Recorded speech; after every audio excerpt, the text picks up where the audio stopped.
आता एक अत्यंत महत्त्वाची बातमी आहे। राज्यातील हवामानासंदर्भातली गेल्या काही दिवसांपासून दडी मारलेल्या पावसानं पुन्हा एकदा आपलं दमदार कमबॅक केल्याचं आपल्याला पाहायला मिळतंय।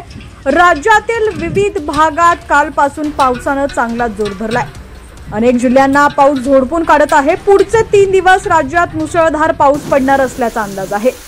राज्यात पुढच्या 24 तासांमध्ये जोरदार पाऊस पडण्याचा अंदाज आहे। आज कोकणासह घाट माथ्यावर मुसळधार पाऊस पडण्याची शक्यता आहे। कोकणाला मुसळधार पावसाचा रेड अलर्ट देण्यात आलाय। आज मुंबई ठाण्यासह पुण्याला मुसळधार पाऊस झोडपून काढण्याची शक्यता आहे। आज कुठं कसं हवामान राहणार आहे हे आज या व्हिडिओच्या माध्यमातून जाणून घेऊयात।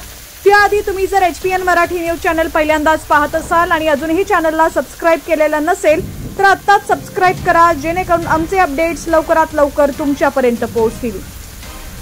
हवामान खात्याने दिलेल्या माहितीनुसार आज रायगड आणि रत्नागिरी या जिल्ह्यांमध्ये अतिमुसळधार पाऊस पडण्याची शक्यता आहे। या दोन्ही जिल्ह्यांना हवामान खात्याने रेड अलर्ट दिलाय।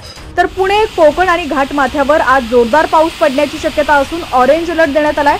तर उर्वरित महाराष्ट्रात मध्यम ते जोरदार पाऊस पडण्याची शक्यता असून येलो अलर्ट जारी करण्यात आलाय।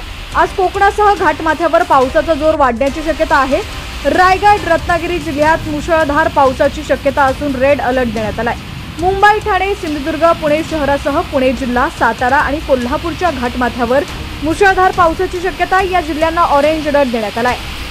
तर पालघर, जळगाव, अहिल्यानगर, सातारा, सांगली, कोल्हापूर, छत्रपती संभाजीनगर, जालना, बीड आणि परभणी या जिल्ह्यांसह उर्वरित राज्यात देखील जोरदार पाऊस पडण्याची शक्यता असल्याने येलो अलर्ट जारी करण्यात आलाय।